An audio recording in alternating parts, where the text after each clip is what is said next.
पर यदि इसे किसी ज़्यादा मात्रा में लेने से किसी का स्वास्थ्य अगर बिगड़ जाए तो इसमें दोष आहार लेने वाले का। भस्मासुर की कथा हम सब जानते हैं। उसने शंकर भगवान से घोर तपस्या करी, ये वरदान प्राप्त किया कि वो जिसके भी सिर पर हाथ रखेगा वो भस्म हो जाए। चूंकि वो शंकर के सिर पर हाथ रखकर देवी पार्वती को प्राप्त करना चाहता था तो उसकी गलत सोच ने उसके वरदान को अभिशाप बना दिया और वो स्वयं अपने सिर पर हाथ रख के भस्म हो। सुप्रभात आदरणीय निर्णायक शिक्षकगण एवं मेरे साथी। मानवीय जीवन के लिए इंटरनेट वरदान है या अभिशाप, इसके पक्ष में मैं अपने विचार प्रस्तुत करना चाहता हूँ। वरदान ईश्वरी वो उपहार होता है जो वरदान पाने वाले के जीवन में खुशियां वस्तु बिखेर देता है। इंटरनेट शब्द व इसके महत्व आज बच्चा बच्चा जानता है, क्योंकि इसकी सहायता से हम अनेक कार्य कर सकते हैं। न लाइन में लगने का झंझट और न ही मौसम की मांग, न ही दैनिक कार्य छोड़ने की चिंता। तो ये भला वरदान नहीं तो और क्या है। तरह तरह की किताबें पढ़ता है, अब नोट्स बनाने की आवश्यकता नहीं। विद्यार्थियों के लिए तो इंटरनेट वरदान है। वे इसकी सहायता से अपना प्रोजेक्ट, रिसर्च, असाइनमेंट, होमवर्क आदि सहजता से कर सकते हैं। याहू व गूगल विद्यार्थियों की पढ़ाई में बहुत मदद करता है। शायद यही कारण भी है कि बड़ी कक्षाओं में ज़्यादातर पढ़ाई कंप्यूटर पर ही होती है। नौकरी ढूंढना हो या शादी के लिए योग्य व्यक्ति की तलाश हो, इंटरनेट आपकी मदद के लिए हाजिर है। मनोरंजन के क्षेत्र में तो इसने अभूतपूर्व क्रांति ला रखी है। व्हाट्सएप व फेसबुक जैसी साइटें हमारे सोच के दायरे को विस्तृत करती है और वसुदेव कुटुंबकम की भावना को बढ़ाती है। कुछ तो लोग कहेंगे लोगों का कार्य है, अन्यथा मेरे साथी इस प्रकार कह सकते हैं कि इंटरनेट वरदान नहीं अभिशाप।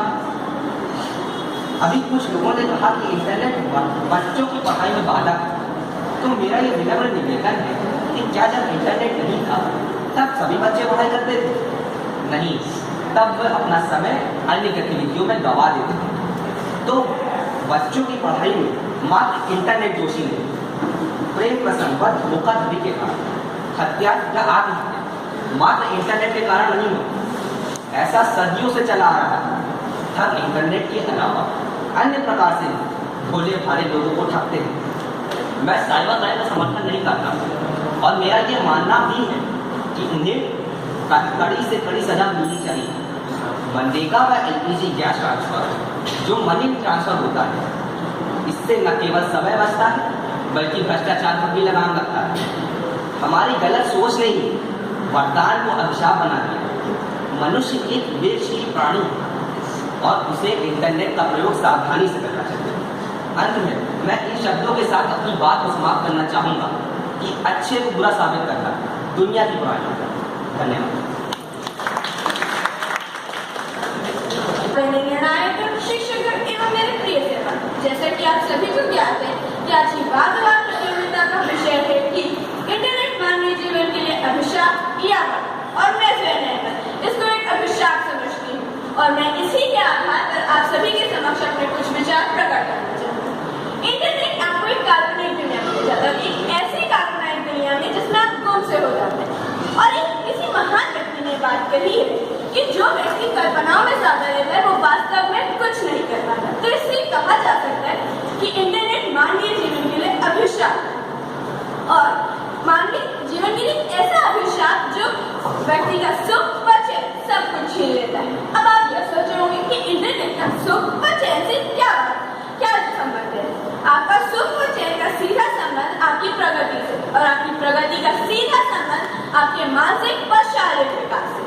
आजकल के समाचार पत्रों में प्रतिदिन ये निकल रहा है कि किस प्रकार इंटरनेट ने बच्चों की मानसिक तथा शारीरिक विकास को बिगाड़ रखा है। कई वैज्ञानिकों का कहना है कि छोटे छोटे बच्चे जिन्हें भाग दौड़ जैसे सभी खेल खेलने चाहिए वह इनमें रुचि नहीं लेते, सिर्फ और सिर्फ इंटरनेट के कारण, क्योंकि वह इन जैसे सभी खेलों में व्यस्त रहते हैं और जिससे न तो उनका मानसिक विकास है न शारीरिक विकास और साथ ही साथ आलसी भी होते हैं। आज की युवा पीढ़ी जो हमारे देश का कल है, जो हमारे देश का भविष्य, उसका क्या? वह तो सिर्फ और सिर्फ इसी सब में पड़ी रहती है। आज की युवा पीढ़ी फेसबुक, ट्विटर, व्हाट्सएप, फेसबुक इन सब के अधिक से अधिक समय सिर्फ इसी में व्यतीत करना चाहते हैं। वह घंटों इसी में व्यतीत कर देते हैं और फलस्वरूप वह पढ़ाई में पहले से पीछे हो जाते हैं और उसके बाद पढ़ाई से जी ही चलाने लगते हैं और उसके बाद उनका भविष्य बर्बाद हो जाता है। तो ये वरदान नहीं, तो ये अभिशाप नहीं, तो और क्या है? अभी बहुत से लोग यहाँ पर ये बोलेंगे कि यह उनका मनोरंजन का साधन है, परंतु मैं पूछती हूँ उनसे, क्या मैं या आप ये नहीं जानते कि साइबर क्राइम्स क्या है? अभी कुछ समय पहले लोरेटो कॉन्वेंट से पढ़कर निकली हुई एक 20 साल की लड़की की हत्या हुई। जांच पड़ताल करने पर पता चलता है ये कुछ और नहीं, केवल सोशल नेटवर्किंग का एक दुष्परिणाम था। टैग करना, लाइक करना, चैटिंग करना, यह सब समय की बर्बादी। और क्या कोई और मनोरंजन के साधन नहीं है हमारे पास? लोग कहते हैं कि हम जो है अगर इंटरनेट से खरीदारी करते हैं तो हमारा समय बचता है, परंतु क्या आपको जहाँ से आपको मंगाते हैं और जो मंगाते हैं आपको बिल्कुल वही चीज मिलती है? अभी हमारे लखनऊ में अमीनाबाद के एक व्यक्ति की घटना हुई जिसमें उसने एक मोबाइल जो है ऑर्डर किया था। उसको वो मोबाइल का नाम मिला, परंतु उसकी जगह एक साबुन की पट्टी जरूर मिल गई। और ये कोई झूठ नहीं बल्कि सत्य, 100% सत्य है।